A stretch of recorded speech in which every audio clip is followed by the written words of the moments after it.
जेकॾहिं वरी तव्हांखे ज़िंदगी मिले त तव्हांजो जेको ॿारोतण वारो दौरु आहे हुन में जो त पढ़ण खां गुसाईंदा हुआ त हाणे छा था सम्झो त जेकॾहिं तव्हां ॿार थियो वरी पोइ पढ़ण तरफ़ राग़िब थींदो या चवंदो अञा बि पढ़ां न हींअर वरी भॼी वञा अगरि ऐं वरी ॾाॾे ई चयो पढ़ाई नथो पर नथो पढ़ां भई जा ऐं हू ॿाॾियो भॼी वेंदोसि पोइ म्याई त पकिड़े ईंदो भॼण में जेको मज़ो आहे सो तव्हांखे ख़बर ई कान्हे न ऐं कुकड़ थियो ईअं मास्तरनि जा अॻियां वेठा आहियूं पाठियूं पिया हारूं टमाटो पिया छो टमाटो खाऊं खां टमाटो गोली पकिड़िजी पियासीं पोइ ठीकु आहे पोइ हाणे पढ़ण सां त तव्हांजी घणी दिलचस्पी आहे तव्हां चओ था आउं जाम पढ़ां थो पर जेकॾहिं तव्हां बुनियादी तौर ई न पढ़ो आहे त पोइ कीअं पढ़ो आहे मूंखे टमाटो हाणी कोन था पढ़ाइनि न हींअर जेके टमाटो हाणी पढ़ाइणो उहो पढ़ंदो त होसि पर उहो अॼु ई ज़्यादती मूंखे न वणंदी हुई न नंढे हूंदे खां वठी ज़्यादती न वणंदी हुई भला ज़िंदगी में कंहिं ॻाल्हि ते तव्हांखे पछताव हुजे त हीअ ॻाल्हि मूंखां न थिए आहे जेकर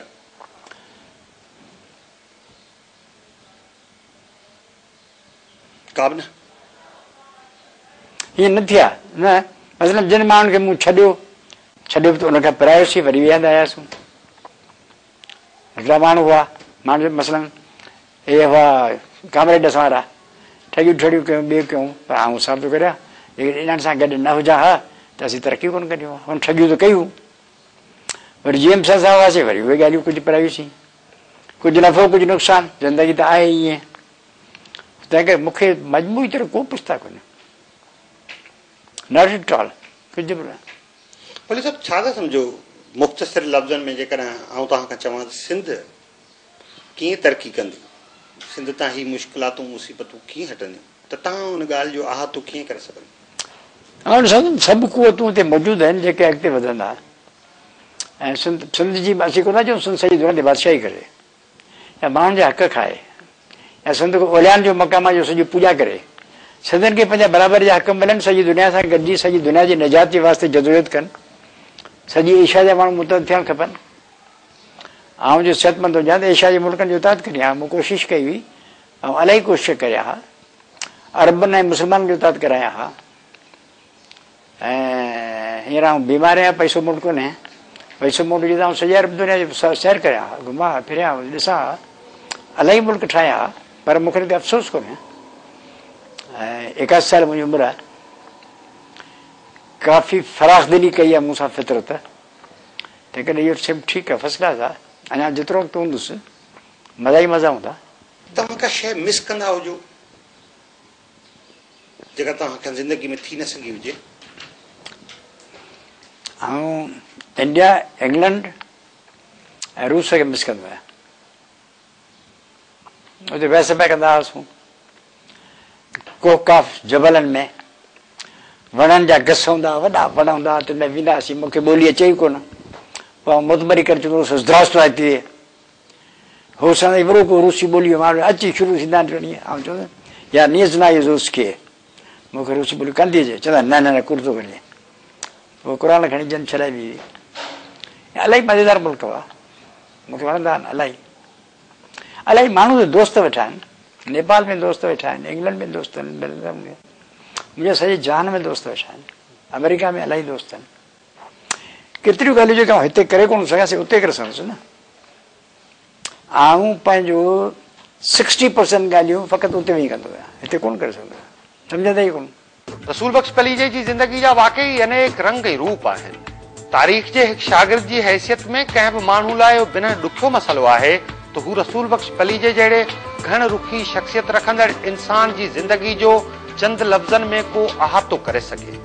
उन करे संदसि ज़िंदगी जे छेद करण लाइ वरी बि हुनजे हम असर ऐं खां सीनियर मुफ़क्रनि दानश्वरनि अदीबनि आलमनि ऐं स्कॉलरनि जे लिखणनि ॾांहुं रुजू करणो थो पवे अहिड़नि ई घण रुखी सलाहियतूं रखंदड़ माण्हुनि जे हवाले सां हलीम बिरोही लिखियो हो त कुदरत कंहिं शख़्स ते ॾमर बि आहे त उनखे घणियूं सलाहियतूं ॾेई छॾींदी आहे पर हक़ीक़त इहा बि आहे त कुदरत कंहिं समाज ते अगरि महिरबान थींदी आहे त उनजी कुख मां अणगणियनि सलाहियतनि ऐं कुवतनि जी मालिक ॾाहनि ऐं सूरमनि खे बि पैदा कंदी आहे रसूल बख्श पलीजे जी शख़्सियत बि एॾी घण पासाई ऐं हर पासे खां भरपूर आहे जो माण्हू हुनखे कंहिं बि हिकु खाने में फिट करे नथो सघे जदीद कौम परस्त नजरिए जे बानी साईं GM Syed. This time check is brought to you by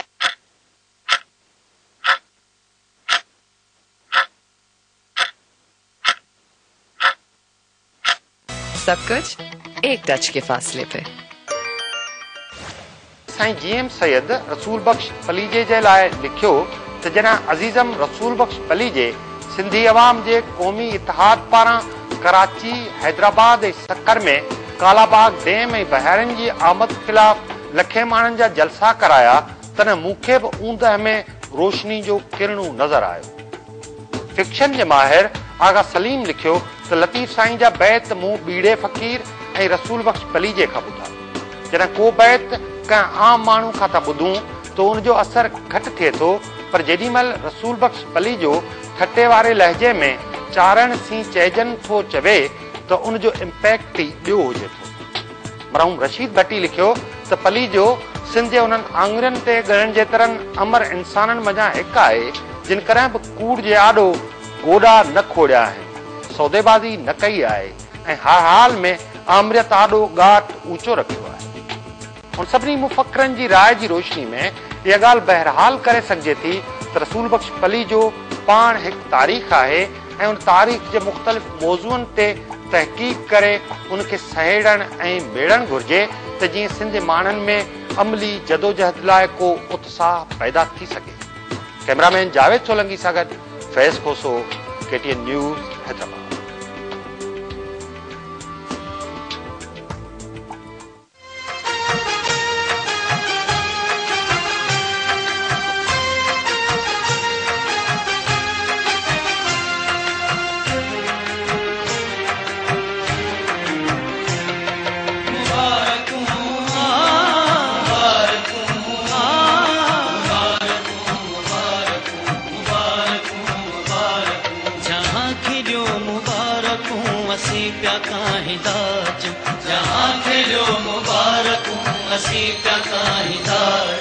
नवन सुरन में जिंदगी, नवन सुरन में जिंदगी, नवन सुरन में जिंदगी अजा गीत गाईंदा चऊं। जहां खिलियो मुबारक हूं असीं पिया गाईंदा चऊं। जहां खिलियो मुबारक हूं असीं पिया गाईंदा चऊं।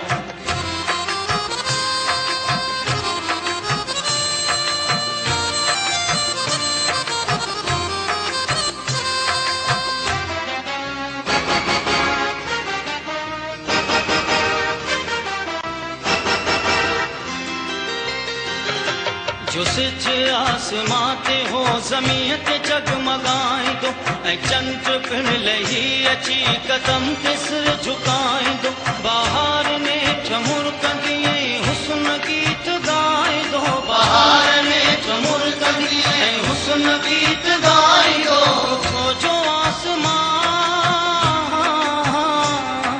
उथो जो आसमां खे ज़मीन ते लाहींदा चऊं। जहां खिलियो मुबारक हूं असीं पिया गाईंदा चऊं। जहां खिलियो मुबारक हूं असीं पिया गाईंदा।